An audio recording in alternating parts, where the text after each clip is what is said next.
What's going on, everybody? Thanks for tuning in to another episode of the California Underground Podcast. Tonight, we have an episode where we're going to talk all about Noodles and his Freedom Tour. It's Noodles and his Magical Mystery Freedom Tour, where he went out to all the authoritarian red states, in his words, to tell them all about freedom and liberties and all that stuff and educate them about how he's the most freedom-loving person in the entire country. And these mean governors like Ron DeSantis, they just don't understand. And the interview is conducted by one Jen Psaki. If you recognize that name, it's because she used to be the press secretary for President Biden. She now has a cushy job over at MSNBC where she gets to gush all over politicians like Gavin Newsom. We're going to watch some of that interview this evening. But before we begin, I have my trusty co-host with me here, Camille, the fast and best researcher in the West. How's it going tonight, Camille? I'm good, thanks. How are you, Phil? Nice shirt. Oh yeah. I figured I'd wear my Noodle shirt, just specifically for this episode. I always like these episodes where we just get to watch Noodles kind of ramble on. And for people who don't know what we're talking about, if you don't know, our nickname for Gavin Newsom is Noodles. There's a whole story behind it. It's mostly because he has little noodly arms and he has kind of a noodly personality as well.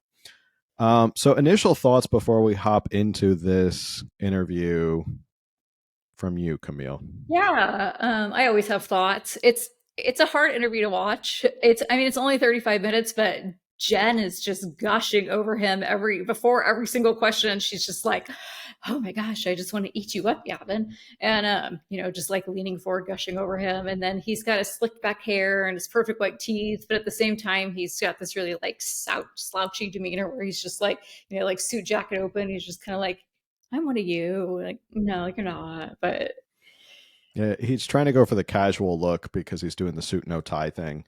Um, for me, it was but hard to watch her. she was I don't hard know to who. watch. She was definitely not. She's trying. I think she's trying to be a professional interviewer and professional journalist, but this interview comes off so biased, as if they're like just two high school girls chatting away about gossip and stuff like that. It's definitely not professional. It's just all softball questions. But what can you expect? It's MSNBC. It's Jen Psaki. So the whole interview is basically just softballs for him. And we could always hypothesize what he's doing. Why is he out on the road? Who's paying for it? We'll talk about that in a little bit. But let's jump into it because it's a pretty long interview. I don't know if we'll get to all of it, but I do want to get through some of the things, especially when he talks about gun reform, because I love hearing Noodles talk about guns because, boy, does he really get to exemplify it kind of show his expertise on firearms. It's just unbelievable.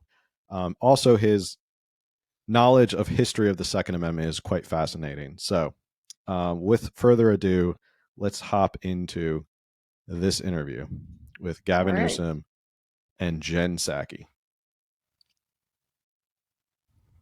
You've pledged to take on authoritarian leadership in red states.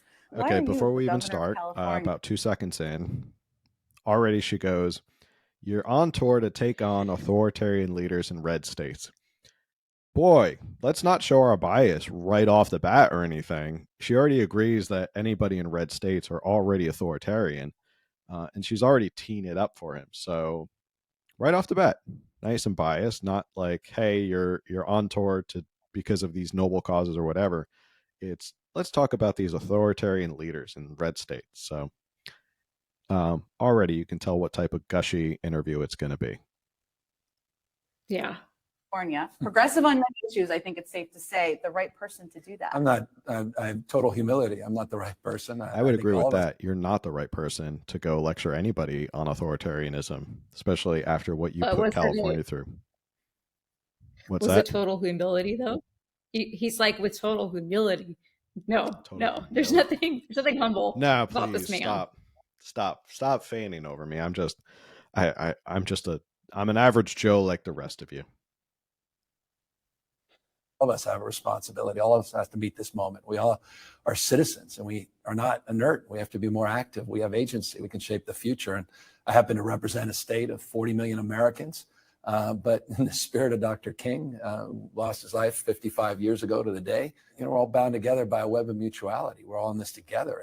And this notion that we are celebrating politicians that are promoting a national divorce, almost a civil war narrative, sickens me in my soul. And so I felt compelled to get out and at least express my role and individual responsibility as a citizen, not just as governor. Now, isn't it always California who loves to brag about, we have the fifth largest economy? What would you guys do without us? And California could just do fine on its own. So would a national divorce in his mind actually benefit California? Yeah, he could Since be we are, king. yeah, he could be king of California. He would never have to resign as governor. Yeah. I always thought that the way they made it sound is California doesn't need the rest of the United States. So what's he worried about a national divorce for? And they always talk about how, oh, all the blue states don't take in as much welfare as the red states. Although when you look at actual like the numbers of who takes in the most welfare in the red states, it's usually the blue cities. That kind of tips the scales. But Okay, um, but honest question. Are we yeah, even still talking about a national divorce? um, I think that was like a Marjorie Taylor Greene thing. It's been a libertarian thing for a while. Right. And it's bubbled up through like more libertarian Republicans, this idea of a national divorce. And I've always wanted to talk more about the idea of a national divorce, but I think it might be a little too heavy in terms of the psychology or philosophy behind it. But it is an interesting concept, the idea of a national divorce. Like, should we still remain a country if we can't get along and we're this polarized? Um, but I guess in his mind, yeah, we have to stay together. So, but no, I don't think anyone's really talking about national divorce anymore. I think that kind of moved out of the zeitgeist like 2 or 3 months ago. And that is, are you telling me that's why he went on tour? Was this idea of national divorce like 3 or 4 months ago? Seems like a odd reason for him to just go Yeah. on tour. I mean, we all know why he went on tour with this Freedom Tour. It's most likely to kind of bolster his presidential image just in case Biden decides to step aside in 2024. You'll have someone who's already, and I give him credit, Gavin's already sort of making the moves to be the Democratic front runner in case that does happen. He'll already have the national recognition and the love of a lot of his progressive base. But let's keep going, see what else he has to say. Yeah. To call out what I'm seeing. And we're sitting here in a museum dedicated to Rosa Parks. Yeah. What a historic, incredible person in our history. And you brought your 4 kids with you on this trip. Yeah. And part of this is, we're obviously seeing a concerted effort to prevent kids. And they're just adorbs, and I love them. And oh my God, I can just eat them up. They're just so great.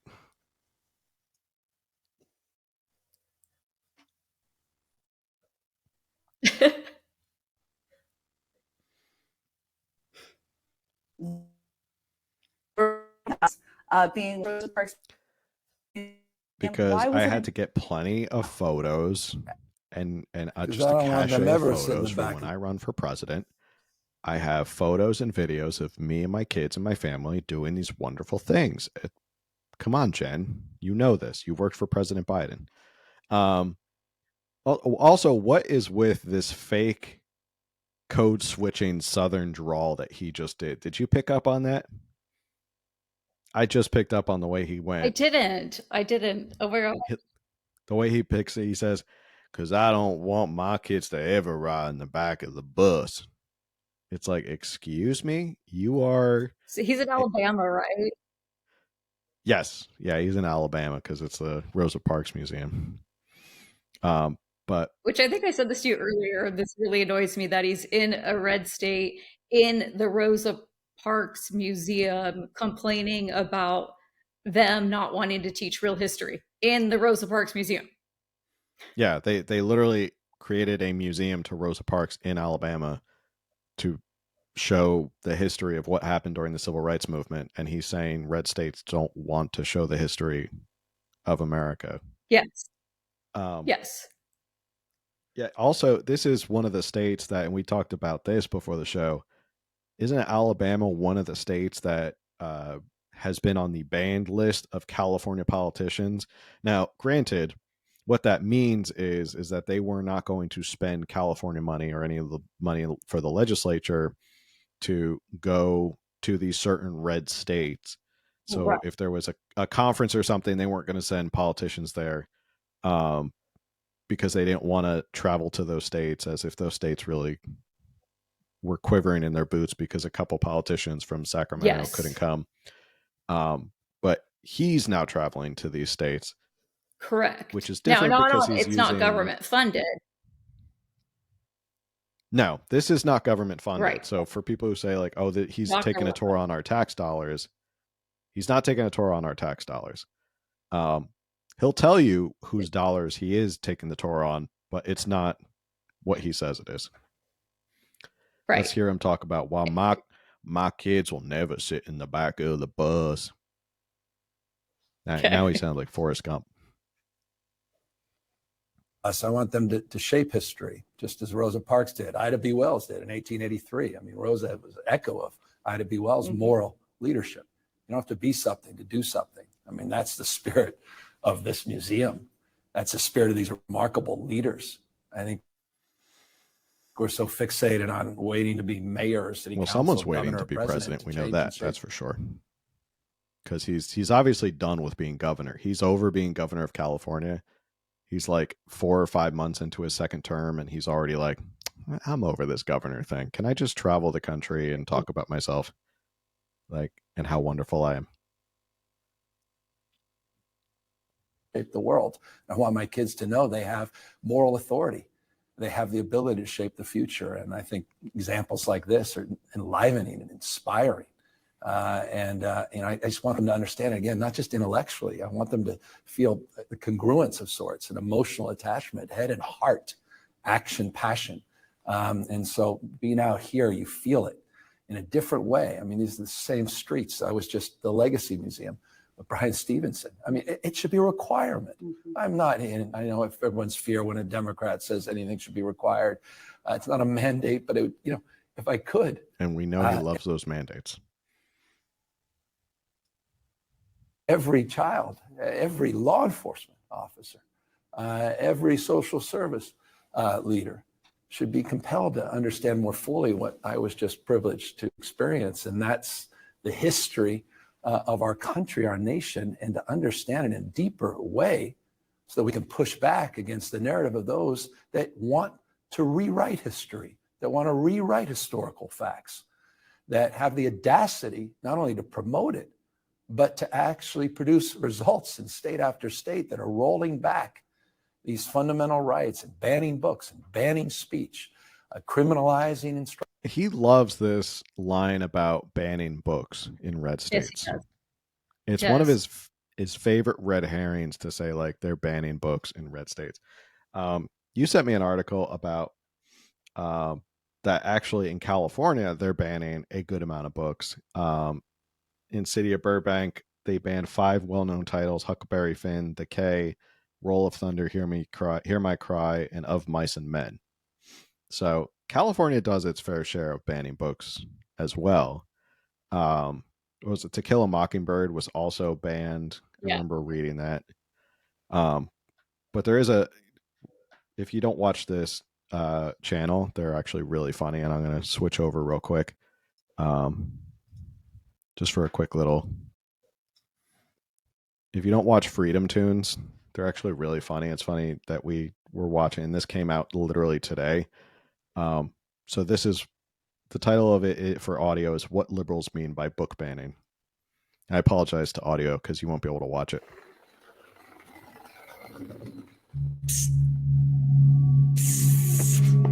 Yeah? Hey kid. Check this out. Hey, what are you doing?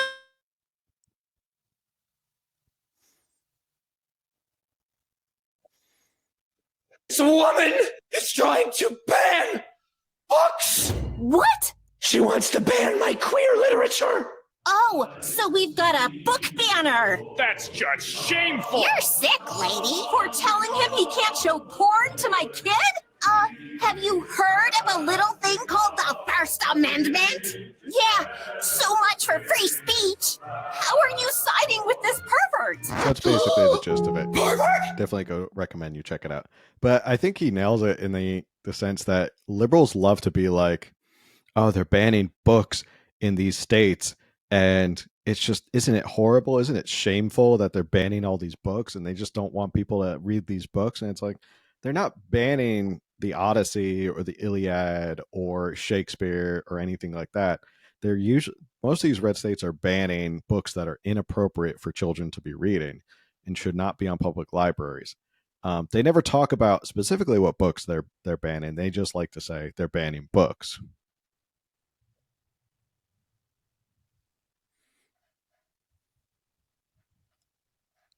Let's see what else he has to say. Instruction. That's a serious threat to our democracy and our understanding of who we are and what we're capable of doing in the future. Now, part of what you're doing here is also meeting with up and coming Democrats, people who are running for office, may want to run for office. What are you hearing from them? And are they asking you to come back and campaign for them? No, what they're saying is, it's been amazing. I don't want to overstate it, but it's like, thank you. Are they thanking you for your resources, for your advice? Just for giving a damn. I'm not, this is not the typical roadshow for Democrats. I mean, it's not, you know better than anybody. It's not the 2024 map. Not a place where people like you spend a lot of time. No, and we should. I mean, these were blue legislative states just a few years ago. 2010, here in Alabama and in Mississippi, Arkansas. We forget that. It wasn't 100 years ago. It was just a decade and a half ago. And I feel like they feel abandoned. They really, I think, do. I mean, the folks I talked to are like, thank you for caring.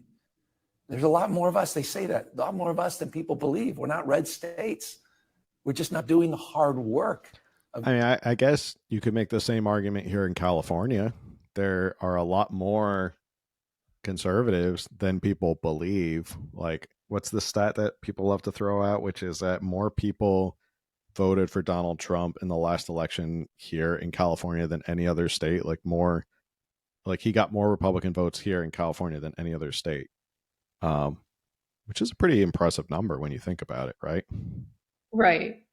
But I just, two things that stood out to me in this little segment that you just, one, I took a screenshot of Kevin Kiley tweet because this whole standing up for democracy line that they love to throw out. Kevin Kiley actually tweeted, Newsom could have let voters choose who would replace Kamala Harris in the Senate. Instead, he installed his ally Alex Padilla. Then he started talking about who he'd appoint if Feinstein resigned. This isn't democracy, this isn't how democracy is supposed to work. Right. For this democracy loving man, he sure doesn't believe it for his own state. And then when he's like, people are thanking me just for giving a damn.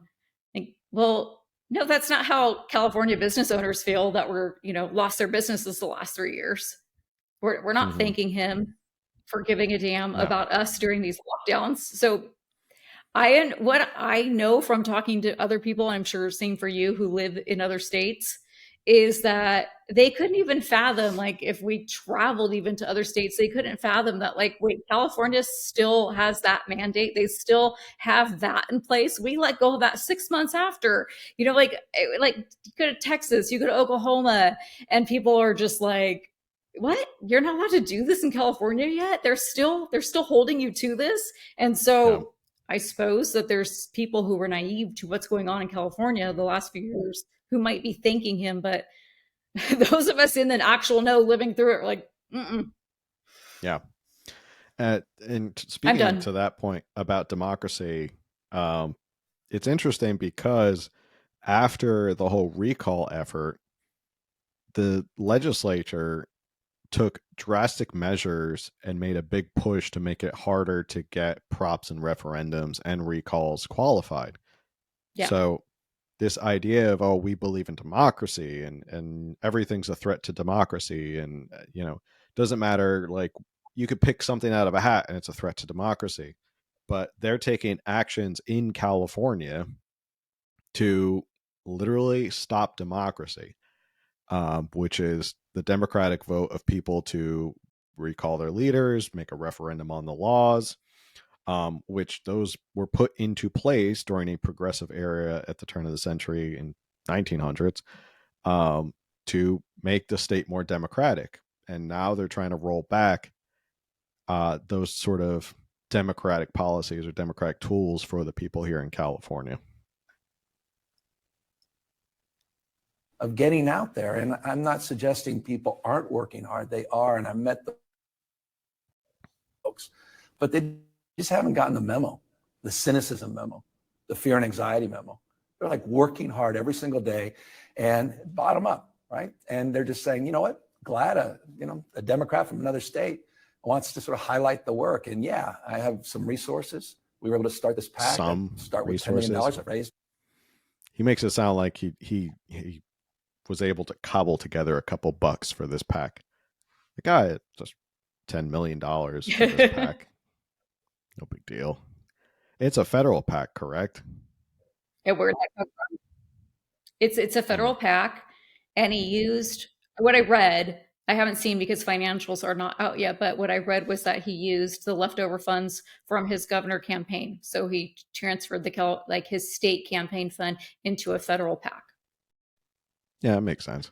I mean, I don't think he spent that much in the last election anyway, so he probably still, I think he was sitting on like $24 million in his war chest at the end of it all. So, yeah, what's $10 million between friends? So raised a few $1 million in just the last few days.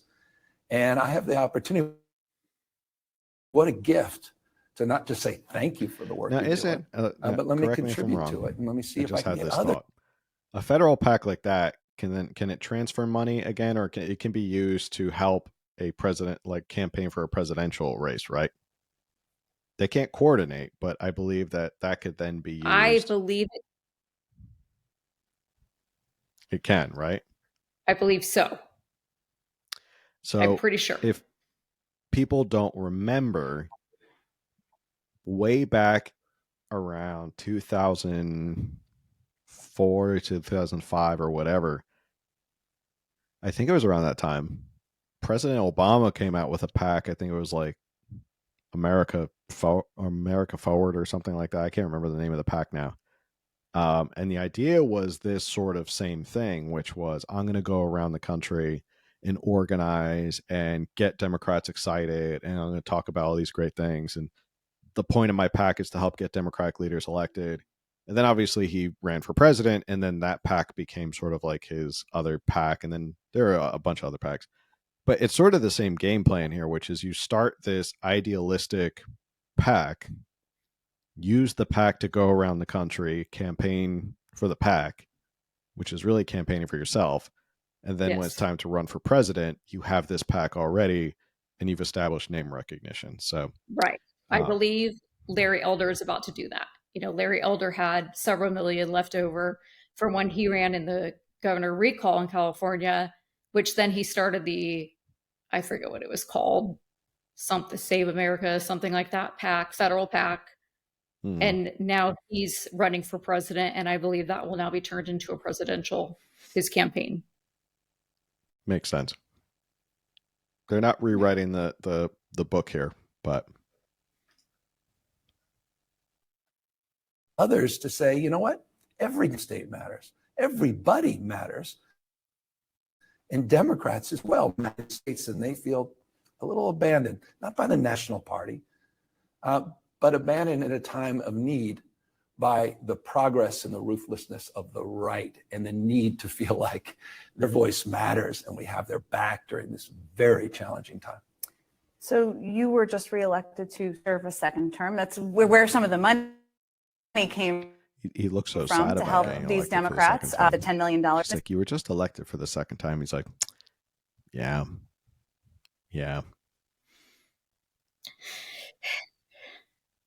Big challenges, of course, in your state, as there are in every state. You've talked a lot about a lot of them: homelessness, recovering from natural disasters, the cost of living.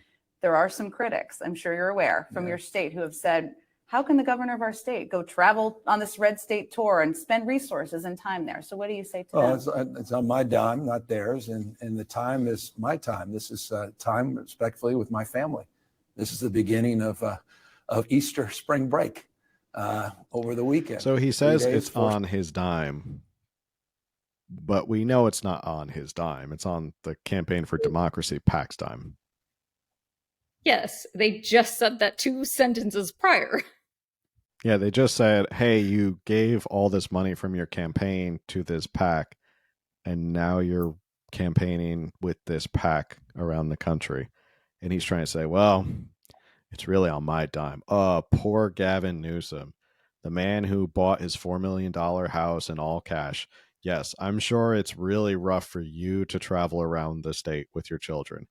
So he plays it off as like this, I'm sacrificing and I'm a martyr because it's on my own dime, and that's how important it is to me. But also it's a family vacation, so I get to spend time with my kids. So which is it, Gavin? Is it time for a family vacation, or is it you are doing this as a martyr to go out there and spread the good word of progressivism? Well, they did go to the Bahamas right after this. 4 states. Yeah, after it was all over, they kind of made like the nice swing so that they were in the South, and then they just ended up in the Bahamas. I don't think anyone gave them the notice that the Bahamas is not part of the Red South, but maybe he was going there anyway to see if he can campaign some more.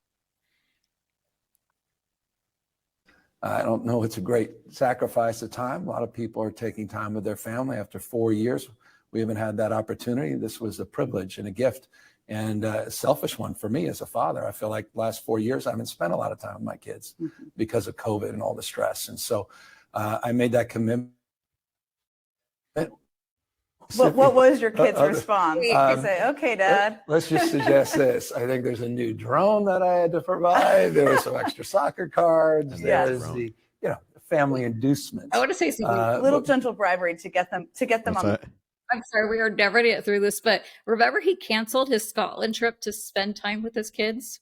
Like everyone was speculating, oh, he has COVID, but he canceled that trip to have like a 10-day family vacation over Halloween with the kids. Was that after he had an adverse reaction because of the vaccine? Allegedly. That's right. That's what people were saying. And then he was like, yeah, but he was like, no, the kids really wanted us here for Halloween, and we had to make that, we had to choose between them and going, and we chose to stay for 10 days to have a vacation with our kids. How noble of him. What a sacrifice. It's nice to be able to bribe your kids with $1,000 drones or whatever. The plane. A little gentle bribery. And, I just finished 18 events in 5 days in California. I've sacrificed my heart and soul for my state, and I take a backseat to no one on that. So I get it. But I also don't get what's going on in this country. I don't get why everybody's not doing what we're doing. I don't understand it. Do people understand? It's not just about Mar-a-Lago. It's not just Did he actually just ask why he doesn't understand why the rest of the country isn't doing what we're doing, as in like what California is doing? I think that's what he was saying, but I'm still stuck on I just did 18 events in 5 days in California. That's your job, Gavin. Congratulations for learning what work is. You're the governor of the state of California. Elected to the second term, and I'm only just figuring out I'm supposed to do events in California. Wait till he becomes president. He's got a full schedule, and he's like, oh, I did 10 events in 7 days. Sacrifice. Joe never told me that you had to do these many events. He never did this many events. In Washington, D.C., or what's happening in New York court with the district attorney. There's something deep and serious that's happening across this country.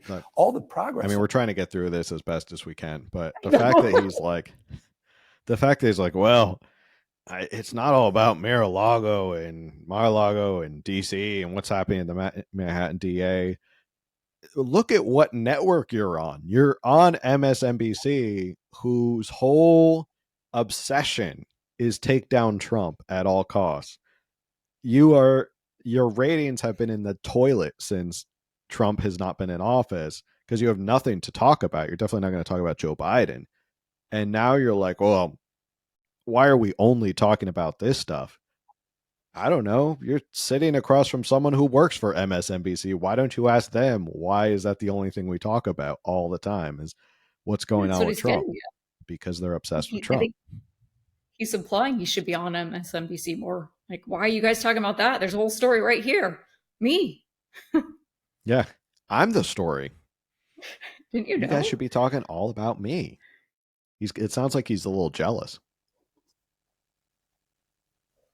The last half century is being rolled back in these states in real time. In just the last few years, I don't think people fully understand the rights regression, individual liberties, on civil rights, on voting rights, on the gerrymandering that's happening out here, on just the assault on the African American community, the assault on the gay, lesbian, bisexual, and trans community. Gerrymandering, really, Gavin?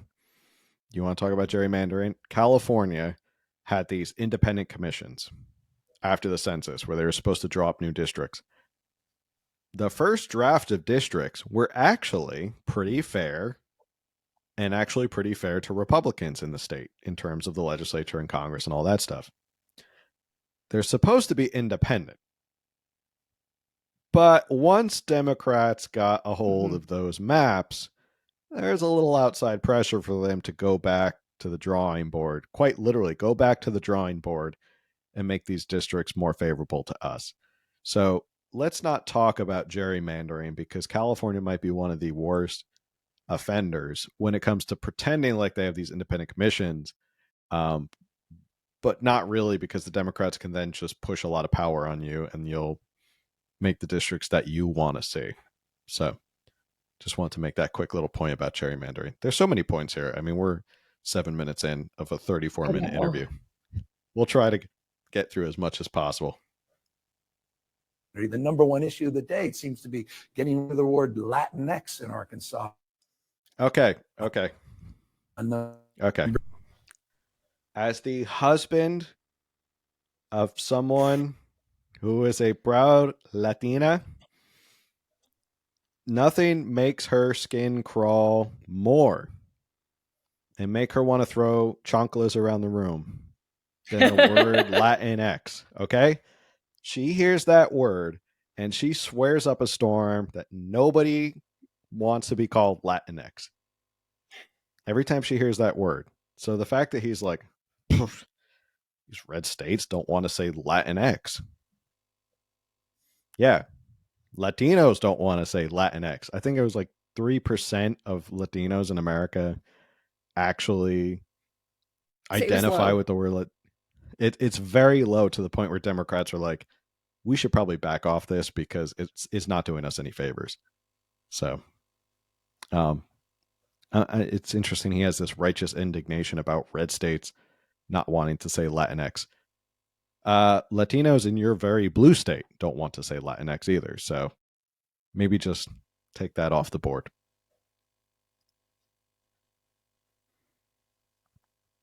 It's a serious moment in American history, and yet we're so consumed respectfully by the spectacles in Washington that I, as an American, feel compelled as a governor to call that out and expose some of that in a more systemic way. And forgive me for being intense about this, but everything I have taken for granted in my life in the last half century in terms of rights expansion, I don't even bring up all of that is in peril at this moment.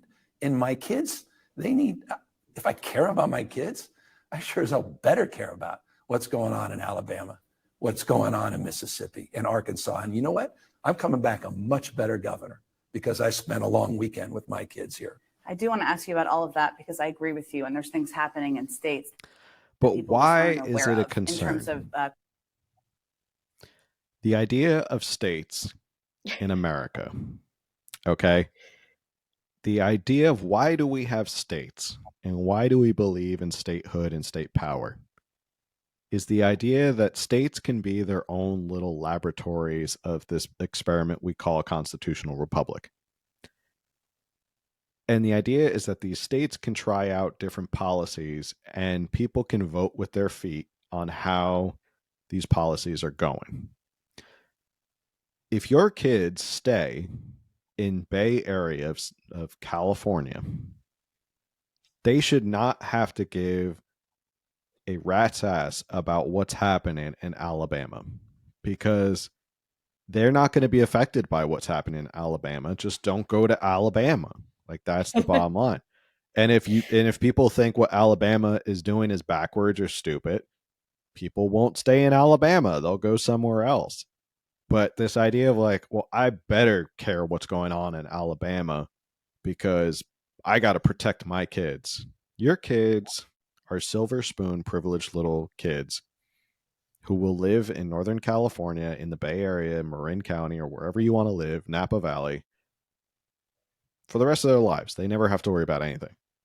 They will never have to ever step foot in Alabama ever again, and they will never be affected by their policies. So this idea of like, I have to go out and teach Alabama a lesson is like such a progressive California way of thinking of like, it's my duty to go out and spread the good word of California progressivism to Alabama because they don't know what's wrong and I have to come save it. So it's definitely a California thing.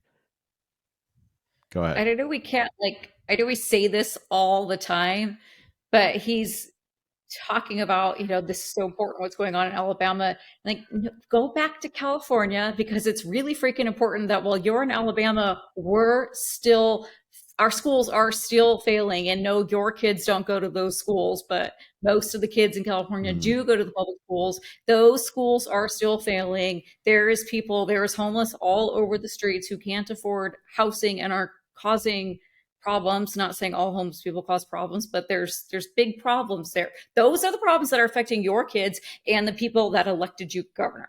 Go home, Gavin, and fix the problems at home and stop worrying about the Rosa Parks Museum.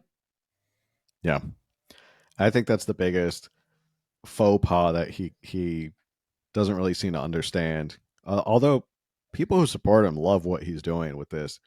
But I think most people are kind of like, we have enough problems here in California. And we kind of joke about at the beginning of the podcast that this tour made it seem like, that's it. Newsom solved California. He fixed everything. And now everything's so perfect. He has all this time to campaign around the country in these red states and tell them what a great job I did when California is still an absolute mess.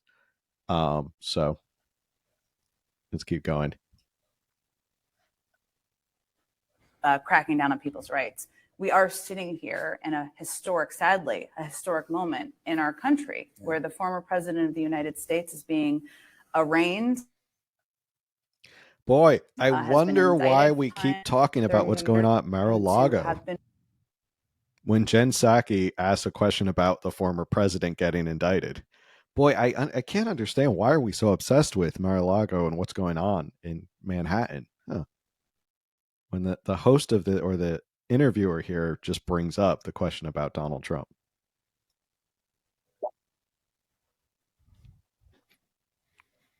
Been waiting for there to be some accountability here for the former president. Are you one of them who's been waiting for that? Yeah, I haven't read the indictment, so sure, I'm for accountability wherever it lay.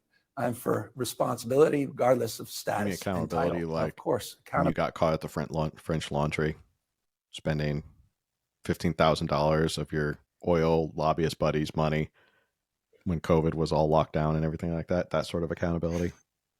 Just want to make sure we're all clear on that idea of accountability.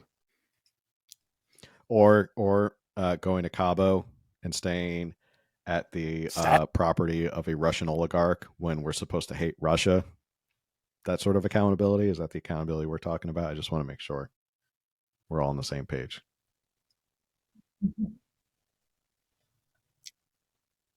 Different accountability. Saddened by it. The world is thinking. It's just sad. It's sad. I mean, I'm not even making this up. Before I come here to the Rosa Parks Museum in Alabama, before I come here to visit with Brian Stevens at Legacy Museum, talking about lynching and slavery, which, by the way, occurred in my state, in the state of California. Slavery did not occur in California. Just so we're all clear, slavery did not occur.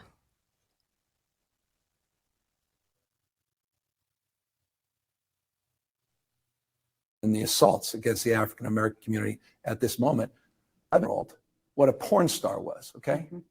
On TV. That's a little depressing and distressing. Yeah. Well, I'm trying to get him to focus on the world he's living in, which to me is so much more profound than what's being pronounced on the national news right now. Not that that's not consequential, profoundly so in the context of our body politic in the future. But I'm just trying to find some balance between that and what's happening all across this country, the racial injustice that occurs every single day, where there's no accountability, where people are rolling back people's rights, we're demeaning poor people, demeaning people because they love differently, demeaning and bullying folks with intellectual disabilities like that guy Ron DeSantis attacking and threatening the Special Olympics, going after free speech, banning books. Again. I mean, that's a serious thing as well. And I guess I'm just trying to find a little bit of balance in the context of the current politics that are shaping at least our national debate and right how now. things are impacting people's lives very much, which those issues are impacting people a lot more. Now, you mentioned Florida Governor Ron DeSantis. I do often. I know you've. I know you've watched him a little bit over the course of the I'm last fully obsessed with him. I cannot get enough of Ron DeSantis. couple of years. Not a fan. He has had some responses of late that have been hugely problematic, offensive, dangerous. I mean, one of them was going after the Manhattan District Attorney, echoing the language of former President Donald Trump with that threatening language, suggesting Democrats are weaponizing the judicial system. But you also are a very astute political guy. Do you think that is? No, the Democrats aren't weaponizing the judicial system. They only came out with an indictment that could not name a crime, but somehow expanded on 34 counts of a crime. But you can't name what the underlying crime is. And it's actually mostly just a misdemeanor and a slap on the wrist, but they're trying to turn it into a felony that could spend 7 to 94 years in prison to jail a political opponent. Nah, the Democrats definitely are not trying to weaponize the judiciary. Is smart politics in the Republican primary? No, I thought he looked weak. He just looked weak. Weakness masquerading as strength. I watched all the folks out there, this Roger Stone types, all those MAGA guys, outraged and upset that DeSantis was a little slow being critical when the threat of indictment was first exposed by Trump himself. And they said, here's what he should have said. And there he does, comes back a few days later and literally parrots it. Weakness masquerading as strength. You saw that, where the new sheriff in town is no longer Ron DeSheriff. It's Mickey Mouse, M-I-C-K-E-Y. M-O-U-S-E. Did he call him Ron DeSheriff? Yes. He's competing with Trump now for nicknames. Ron DeSheriff. That's what I'm going to call him now. Okay?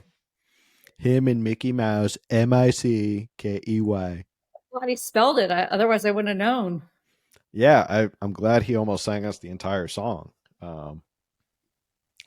For all those people who don't know how to spell Mickey Mouse. Weakness masquerading as strength. All of Ron DeSantis' triumphs are about demeaning and bullying vulnerable. I feel like at this part, So he is doing this just to get a rise out of Ron DeSantis. This is definitely him trying to bait Ron DeSantis into responding to him. Because for so long, Ron DeSantis just didn't like they're already really starting care what debates cabinet. for 20. Yes, yeah, like they're already trying to start their like shadow Right. debates as presidents. And he's already trying to like go on the attack against Ron DeSantis. I think he's trying to bait Ron DeSantis into responding to him. He's got an obsession with Ron DeSantis. It's very weird that he just continually goes after him. And Ron doesn't really take the bait on most of it. All in common. Weakness masquerading as strength. So if you're not advising Governor DeSantis, I know that, but what is his political path here? Should he be running away from criticizing Trump? Should he be speaking up for the rule of law? He's going to get rolled by Trump. Trump's just going to roll him. Thumped. I honestly, if I were offering him political advice, I'd tell him to pack up and wait a few years and actually do some of the hard work, which actually includes governing. not just identity and cultural This war. is Rich coming from a man who's on a 2-week vacation through the red states. He wants to tell people about governing, and then he takes a quick vacation to the Bahamas. He wants to talk about California is in dire straits, but he wants to tell Ron DeSantis that maybe his best piece of advice is he should get back to governing. As far as I remember, I can't think of the last time Ron DeSantis has left Florida. So, why would he want to? I'm just kidding. I mean, no, yeah, I was just Florida's so great. California governor in Alabama just actually govern. If I was given, but how did this interview of Gavin's gonna like free the red states turn into political advice for DeSantis? I don't know.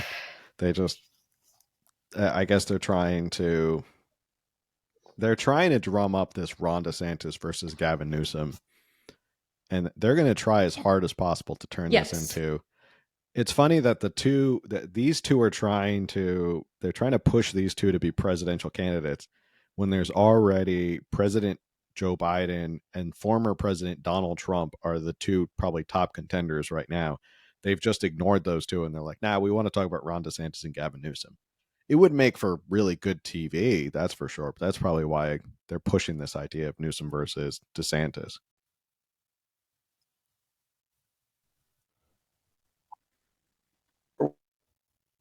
Start to address some issues, and particularly cost of housing. These are very familiar. I'm very cost of housing. You should definitely be humbled by the cost of housing.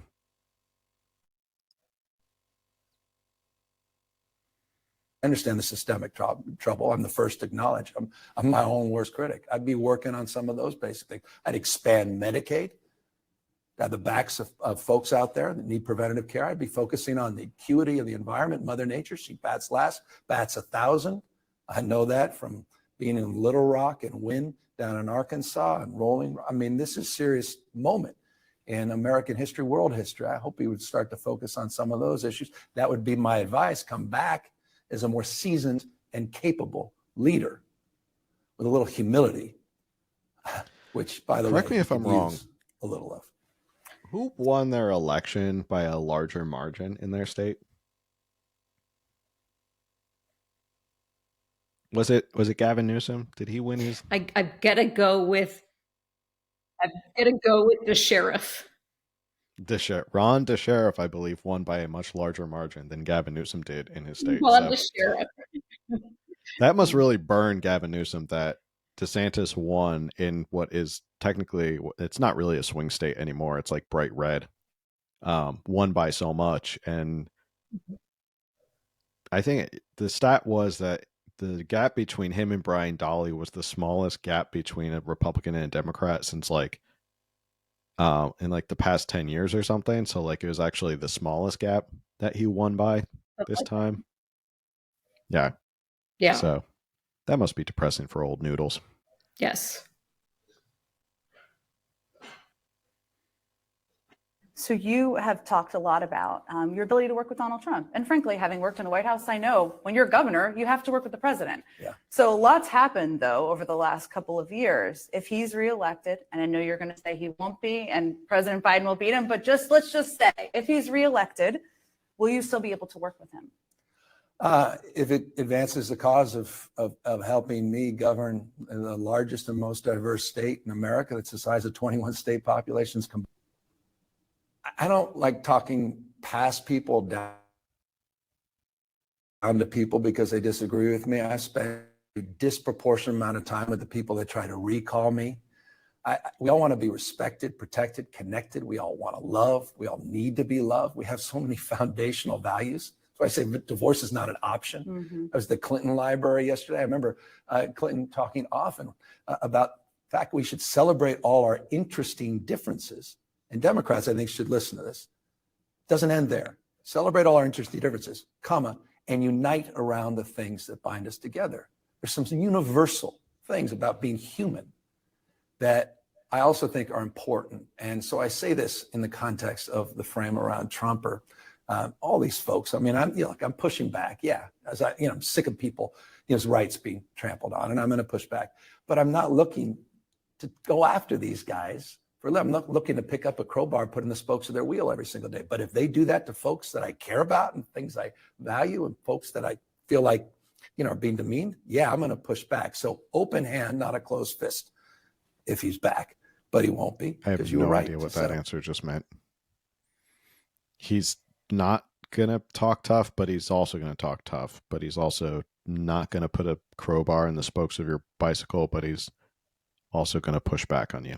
I'm not really quite sure. Is he going to push back? Is he going to be tough with President Trump, or is he going to work with President Trump?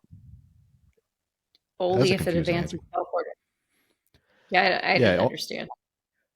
Yeah, those were some of my favorite pictures when he had to come out and like survey the forest fires, President Trump, and then you see him and Gavin Newsom like walking through the forest together. You're like, this looks unnatural. And he actually has to like he has to be kind of courteous to President Trump. He can't just be sitting there slinging insults like he does from his Twitter handle. That was always funny to see him be humbled that like he needed President Trump to come out and help.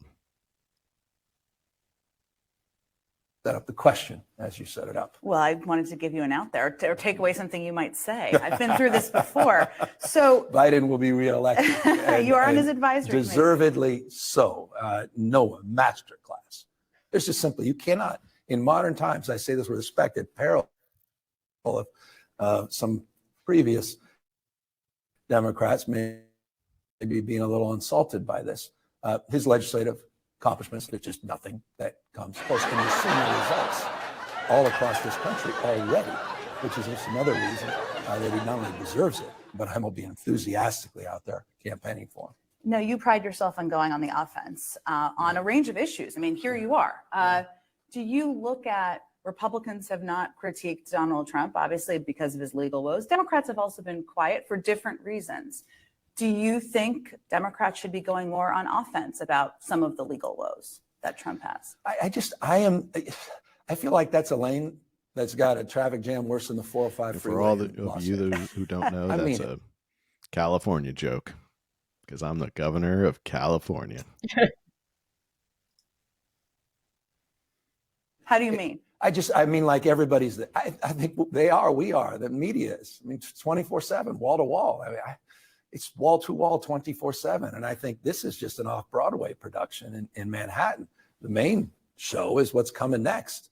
These other indictments, that seems very real. Do you think it would be easier if it was, or more palatable from a message perspective, if it was, we're talking about him on January 6th in his role? Of course. But I mean, I always watch people when they ask that question. Well, it is what it is. Forward a little bit, see if I can get to some of the other pertinent stuff. Because now he's just kind of rambling. Of course, politically. Yeah. Scared of the people. Yeah. Scared of the people public. In Florida? Yeah, that overwhelmingly oppose that position. Okay, I think the majority of NRA members, probably oppose that position. No background checks. No background, none. Really? I mean, no training. Why would we do that with weapons of war? Which is what permitless carry means. That's two extreme in the progressive dingbats who know nothing about firearms. Talking about firearms. First off, permitless carry does not mean you can walk around with a weapon of war, as they like to call it, like an AR-15. Usually what that means is you are allowed to buy a gun, which you still have to go through a background check. That's still part of a federal background check. Once you purchase that gun, permitless carry is also called constitutional carry, which means you don't have to go through a process like you do here in California, where you get a little license, a little card that says you are authorized to carry a firearm on you.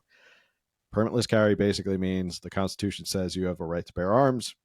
Guess what? You can buy your gun legally with a background check, and you can carry that gun legally, and you don't need a license from the state because the Constitution already says you have that right, so there's no reason to. So the fact that they're talking across each other, he's talking about weapons of war and no background checks, and she's like, and that's what permitless carry is that basically you can walk around with no background check and you can just carry around an AR-15. or weapon of war, as they like to call it, because it's a big, scary black gun. Whew. I love hearing Gavin Newsom talk about California Democrats talking about guns is one of the funniest things, because it might as well be like me talking about like microbiology, which I know nothing about. Stream. That's what's happened. Of course, not surprising if a guy doesn't believe that a young girl should have the freedom to determine her own reproductive future. It has to bear the child of her rapist in the name of freedom, without the exception of rape and incest. I mean, that's what we're getting from these folks. So look, it sickens me to my core, I'll tell you. And you would have more insight than anybody, so you can validate. What happened in Tennessee triggered this trip. Just figured, I called the White House, full disclosure. I said, I can't. I was given speech Monterey and Salinas. I gave it prior down in Gilroy. Gave him when I was mayor. We see the dance. Uvalde. I mean, I can't. I just can't take it. Can't take it. And then to see the same governors, these talk about mental health, unique apparently in America. To talk about, our parents and our family. I mean, all the BS. And then they claim to care about life when the number one cause of death for our children is guns. Shameful. Or obesity, they're shameful. But guns too, according to Democrats. Let's not talk about obesity though. I think I tweeted about this last week, how it's incredible that Democrats have somehow, and I applaud them for their clever and cunning, they somehow took the shooting of children at a Christian school by someone who identifies as trans and turned it into their own talking point. I have to give them credit. Like, Republicans can't do that. Like, Republicans can't take a story and turn it into a national story that benefits them. But the fact that Gavin Newsom's like, the shooting in Tennessee is what prompted this trip. So the shooting done by someone who identifies as trans of Christian children, that's what prompted you to go on this trip. You were so distraught over Christian children being killed by a trans individual. Is that what prompted this trip, Gavin? Or are you using this as another argument for more gun control, more gun reform? It's impressive how they flipped this around, but no one ever wants to talk about that. They don't even talk about the shooter anymore. They don't want to talk about Ari Hale or whatever. They don't want to release the manifesto because, God forbid, we don't want to see what's in the manifesto. But they've turned it into their own talking point. So kudos to them. Also, had this happened in California and the shooter lived, Newsom would be fighting for the release of that person from prison in a matter of years. Well, if they were trans, yeah. Well, he doesn't really like people to be in prison in California. I mean, even those with the worst of the worst crimes, he's like, they served their time. Let's let them go back into society now. Yeah. Yeah, he would definitely not be trying to keep them behind bars. And if they were trans, he'd probably give them a pardon. Yeah. But it is amazing to me that they've turned this whole Tennessee shooting into their talking point. So.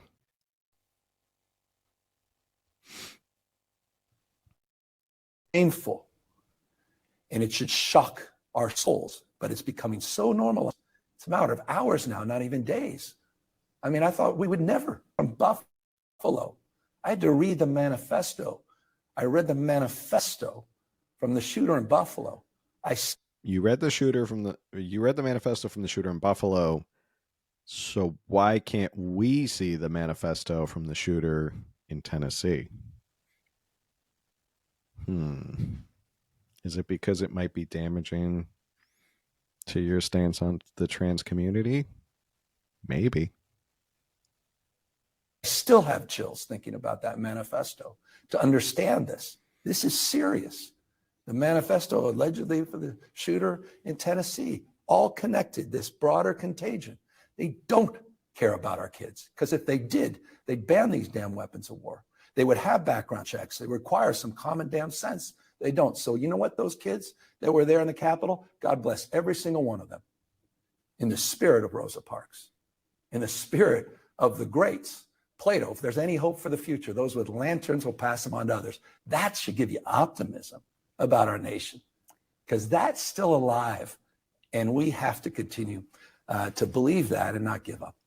For those who are wondering, if you're in a capital unlawfully and you're trespassing and you're protesting gun control or you want more gun control, that is noble and fantastic and should be applauded as the next coming of Martin Luther King. If you were invited in by Capitol Police and you walk calmly through velvet ropes and you don't break anything, that's an insurrection to take over our country. Just so we're all clear. I just want to Getting make sure. saucy there. I want to make sure we're all clear. You know, that there are, you have to be able to tell your insurrections from the non-insurrections. Yeah, for sure. That was not an insurrection. So. I feel like we should have shirts. Not you and I, but like, it's like, this is an insurrection, this is not, you know, like we really need shirts to differentiate. Yeah. Maybe billboards. Billboards might help so people can get educated, like paid for Whatever by works. the state of California and campaign for democracy. No, you know these statistics better than anyone too. I mean, what I can never wrap my head around is the fact that policies like universal background checks are supported by the vast majority of the country. Red flag laws supported by the vast majority of the country. No, they're not. Even if they're most certainly not. Red flag laws, once people know what they are most certainly not supported by a vast majority. That is ridiculous. And the whole idea of universal background checks is redundant because anyone who buys a firearm still has to go through a federal background check. So they keep throwing universal background check around, which is, I guess, their next step towards we're already, once you buy a gun, it's already registered with all these states. So they just want a federal registration of who has all the guns. So. Yeah. By a slight supported by the majority of the past. These guys are wholly owned subsidiaries, special interests. Money. Yeah. Money, fundraising power, for their campaigns. Threats, the threat of money being used. It's not just always what you see. It's the things that are behind the scenes that are more impactful. The threat of going after. Also, side note. What was Lynch? I have yet to meet a gun owner or someone who is pro Second Amendment who is an NRA member. So I feel like most people who are pro Second Amendment actually don't like the NRA because they concede on a lot of things. So they always create this boogeyman of like, oh, the NRA is out there and they're pushing all this pro gun stuff. I don't know. I don't think a lot of Second Amendment people actually support their NRA, but they got to keep the boogeyman going. Lynching about out here wasn't just about the direct assault on an individual and their family. It was about setting a message to the rest of the community about power and control, dominance and aggression. Boy, those are themes you're hearing from these Republican governors. Power, dominance, and aggression. Where's the empathy, care, collaboration, partnership? Doesn't exist, doesn't persist right now. And that's the core of this. And, you know, representative democracy, it's rather damn galling the way these things are redistricted. All these things are connected, and that's hierarchical structure. And by the way, you really start to appreciate that's not some new construct. The hand gestures are on point. When you're here in the South, you start to understand the systemic sides of this. Sorry, Ron DeSantis. You know, AP, African American Studies, some indoctrination. Really? I want to go back to his point about, he's talking about Alabama and how there were lynchings of African Americans at the time. Also, this is an excellent freeze frame that I paused it on. Good face by Gavin Newsom here. Hey, Gavin, do you know what protected African Americans during Reconstruction era when there were white racists who wanted to lynch them and kill them and harm their families? What do you think protected those African Americans from that happening? What do you think happened? Oh God. I'll take guns for 500, Phil. That would be correct. In fact, there was efforts by those in the North to try and get more firearms to freed slaves in the South because they knew that they needed to protect themselves. And in fact, if you read the Bruin decision, which came out last year, which was a huge Second Amendment case, Justice Thomas went into this whole history about how integral it was that freed African American slaves actually carry firearms on themselves to protect themselves in the Reconstructionist South. So it's part of our history when he talks about, oh, these lynchings happened here in the South and how horrible was it. But you know what helped protect during those times was the right to protect yourself with firearms. So the thing he's demonizing is the thing that saved a lot of those people back then. And that's, if we want to talk about history and them rewriting history, they're doing a good job of rewriting history that the Second Amendment didn't matter and that firearms were not helpful to any freed African American slaves during the Reconstruction South. How about the kids that are compelled in Germany to understand the Holocaust? Never again. What do we have comparable in our own country to start to understand how all of this is connected? The poll tests. How many seeds in a watermelon? Can't answer it, can't vote. I mean, how many people even know that? Does that make my kid feel uncomfortable learning that?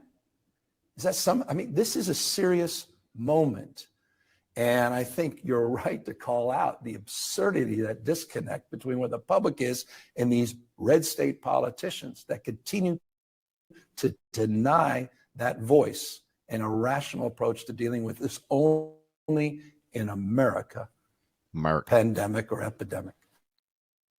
Now, you touched on this. There's a cultural issue, right, with guns and the fear that Democrats like you are going to take away people's guns. There's also an argument that even some Democrats make about an assault weapons ban, that the Second Amendment, the Constitution, gives you the right to have an assault weapon. It does. It's right there. It's Second Amendment.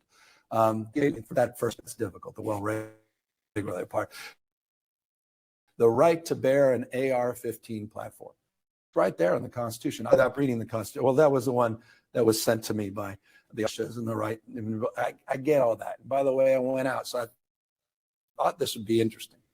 Went out with our California Why does he want to skip over the well-regulated militia part of it and get right to the right to bear arms? Is he trying to hide the ball on there or something? I think he really doesn't know what it is.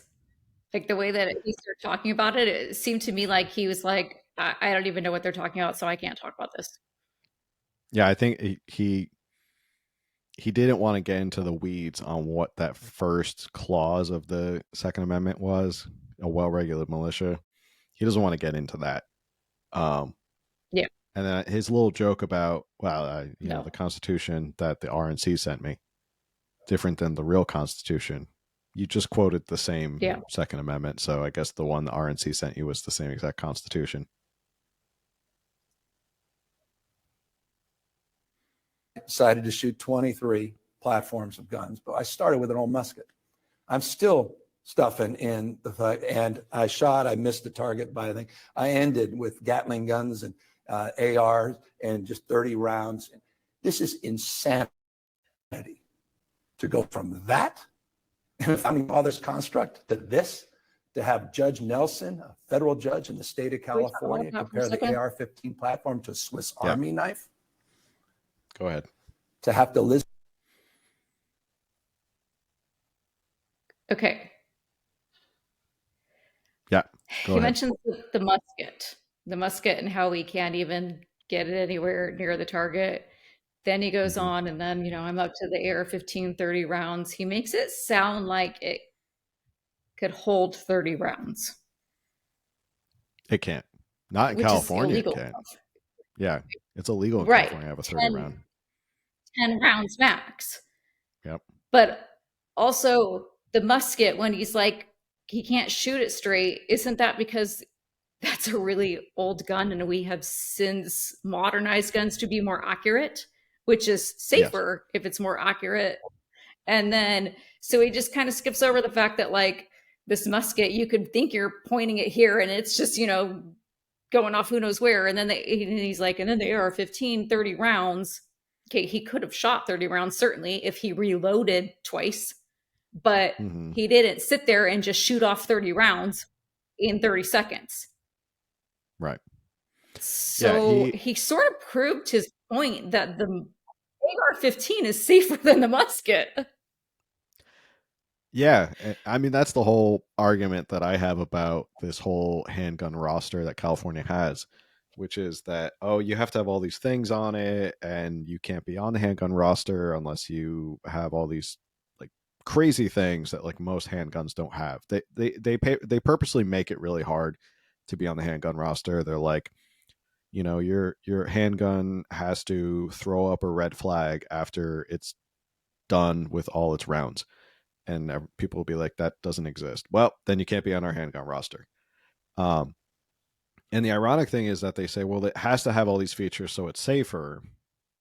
But a lot of handguns, and I think we talked about this with Oswaldo when he was on one time, of Triggerology, where you have a lot of handguns that are 2 or 3 generations old.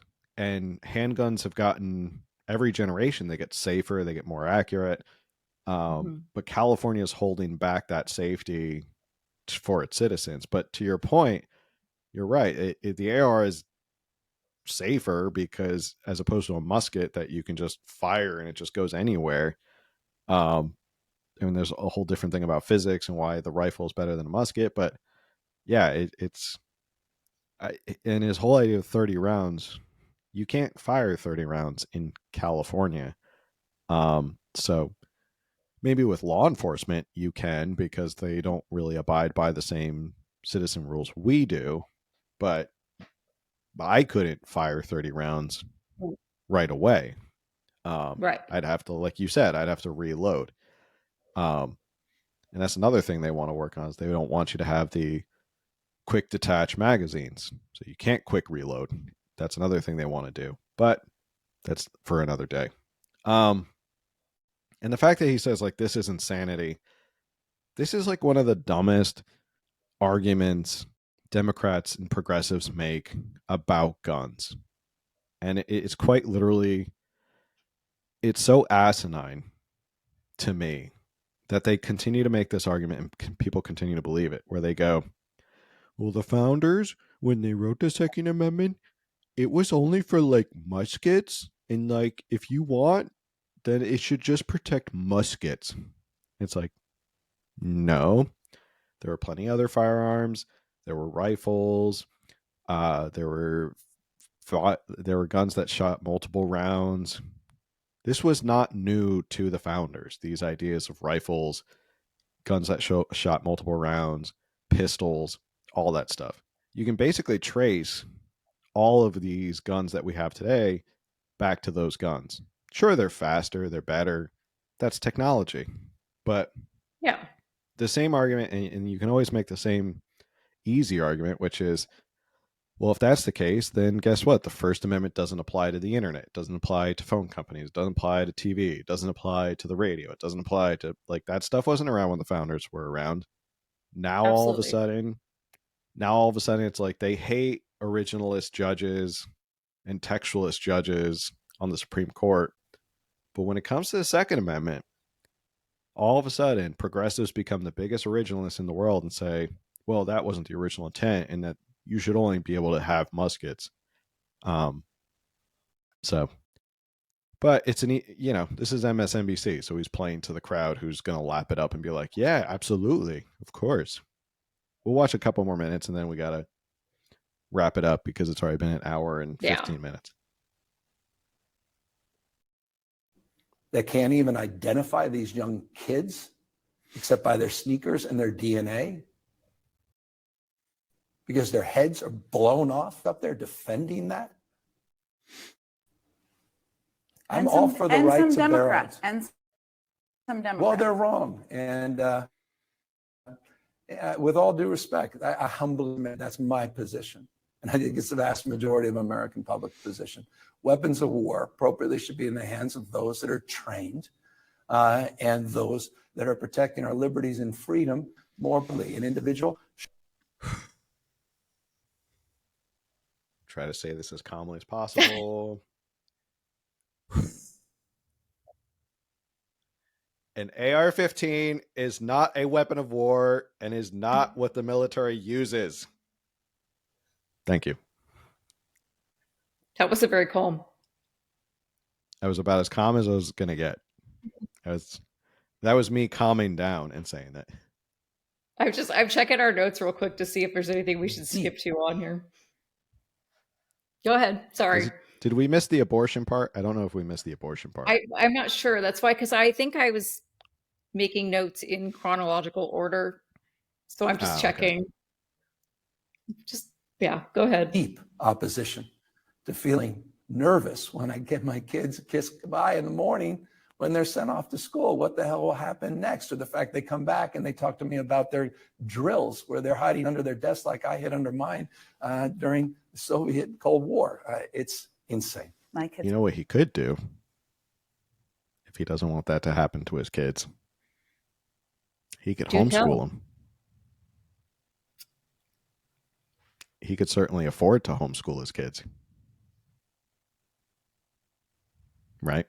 We don't like that in the state of California because that would be giving parents way too much authority over their own children, and they're not trained to teach their children. And then we're going to have a whole lot of Republicans indoctrinating their children with some really extremist ideas. So I wouldn't recommend that you mention that again. Okay. Taboo. Against the terms of service. Okay. Community guidelines violation. Kids are doing the same thing. Since Roe was overturned, I mean, and long before that, but you've been a very vocal advocate for abortion rights and access. And a number of states since then, this is where people may not be paying attention, have put in place additional restrictions. I mean, Idaho is in the process of trying to ban interstate travel for women seeking an abortion and to also it hurt doctors, you know, to have doctors would also be penalized. It's amazing for that. To me, and this is just a commentary on Jen Psaki, that she's gotten this far in her career to be one. She was the press secretary for the President of the United States, and two, she now has a lucrative gig on MSNBC, one of the major networks, interviewing the governor of California, whoever else she wants. She cannot formulate a coherent question. She is all over the place, bouncing from thing to thing to thing to thing to thing. And sometimes you listen to her questions, she was like, what are you? She interjects points, she interjects this, she interjects facts that aren't true. Most of it's opinion. It's not a real question. So I just want to make that little commentary before we get into this spicy topic. All right. In Florida, they are in the process of passing a 6-week ban for abortion access. So what do you say to the women in these states, in Idaho and Florida and other states where additional restrictions pass?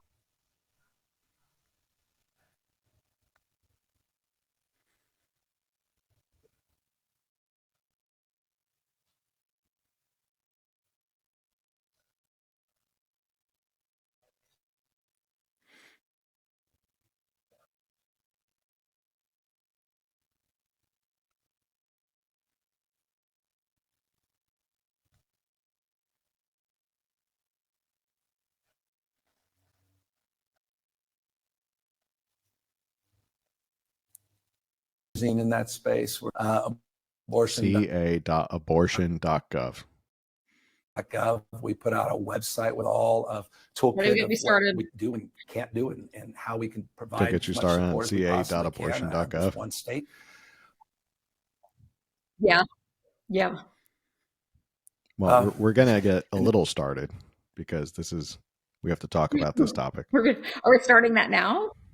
Now you got the Miffy decisions Let's hear likely to him come out ramble because on of for the a little judge bit. shopping for another. Again, it's these federal judges In aren't Texas, just in which Texas. would ban mifepristone, which is a key component of the abortion pill, which more than 50% of women in this country rely on to get an abortion.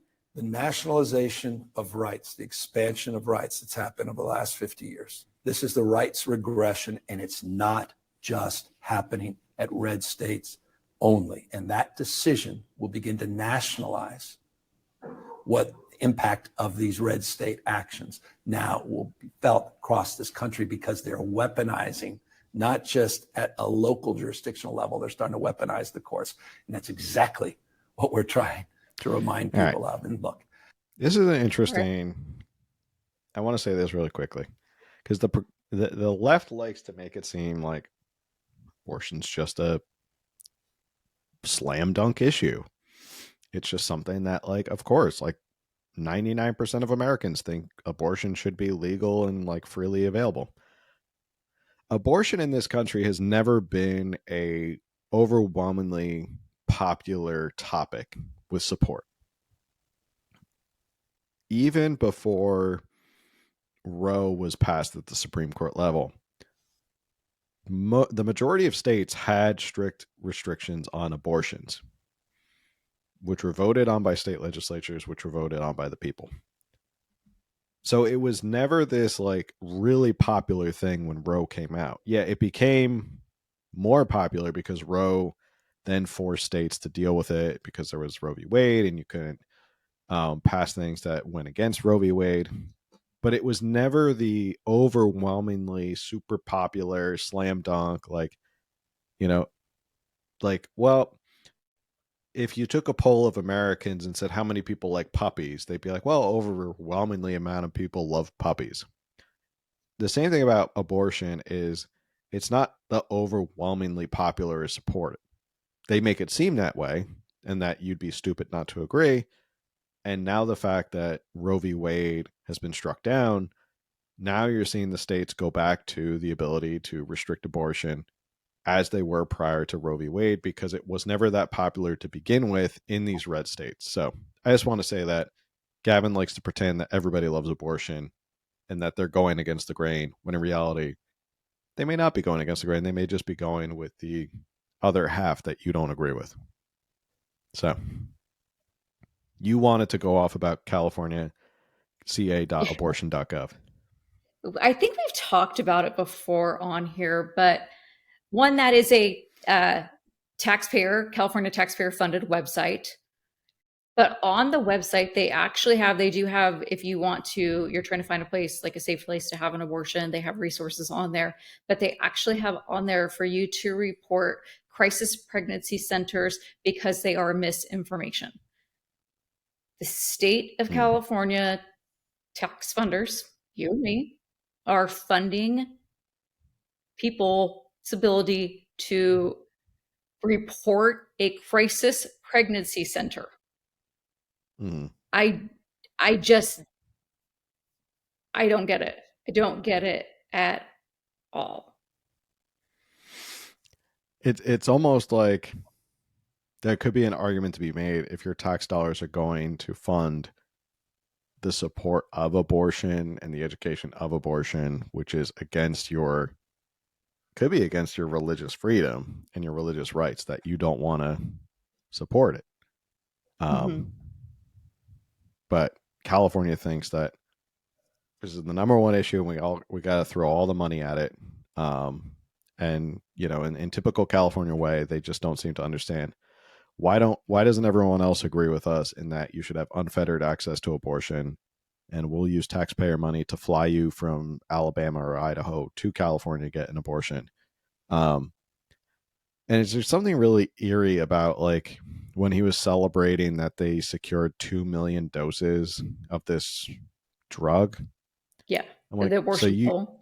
Yeah, I'm like, so you've just admitted that you have secured the means to end 2 million lives. Like, boy, Hitler and Pol Pot would be super proud of the fact that you're that excited about killing or ending 2 million lives. So it's just really weird. All right. Well, we're almost up on an hour and a half, and we could keep going, but I don't know. He rambles on about some other things. If you want to really finish it off, we made it through 27 minutes, which is pretty good. Um, so final thoughts. Not surprising. It's a lot of it's the Gavin Newsom show. It's Jen Psaki gushing over Gavin Newsom. It's MSNBC. The questions are obviously geared towards a progressive audience. And we suffer through it so that you can suffer through it with us, but at least we provide interesting and fun commentary, I hope. Any final thoughts before we sign off for tonight? The usual, no state is without flaw. States are run by people. People are prone to error. Like certainly blue and red states all have their issues, but Gavin needs to get home to California because California is full of issues. And I think that if Ron DeSantis came to California to, speak out about like, hey, we don't have a homeless problem. Hey, our schools aren't failing. Hey, we're not, we don't have all these issues. Gavin would not stand for it. He'd be like, you're not welcome here. Go. And so it's just very hypocritical, as we always say, for him to go and try to touch on all these issues when we are absolutely full of issues back here at home.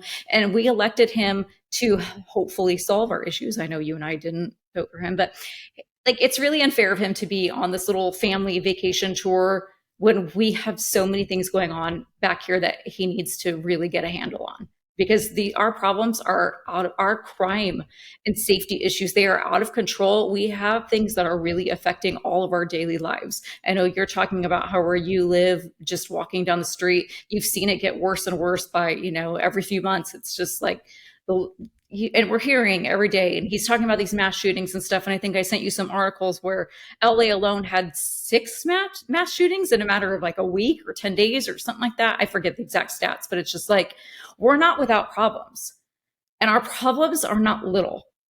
And therefore, I don't think he has any right to be in any other state calling out their issues. Yeah. I think that's the biggest optics fail of Newsom. And he's usually pretty good. I will say this, never underestimate Noodles and his ability to be a suave politician. He's very good at being a politician. But this was, optics wise, this was weird, because it is weird to see the governor of another state gallivanting around in states that are not his state and just going on this like weird road trip and tour to talk about freedom and himself. And you just don't see a lot of governors going out of their state to take this much time to talk about other states. But again, I mean, the secret is not, it's not really a secret anymore. Gavin Newsom wants to be president. He wants to run for president. This is absolutely his way to start testing the waters, to see how he's doing, to see what people think of him in these red states.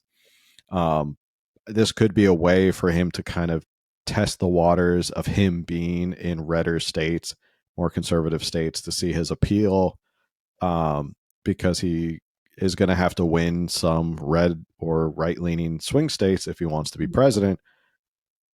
So maybe this is his way of kind of getting out there, getting his people and his team out there to see how he feels.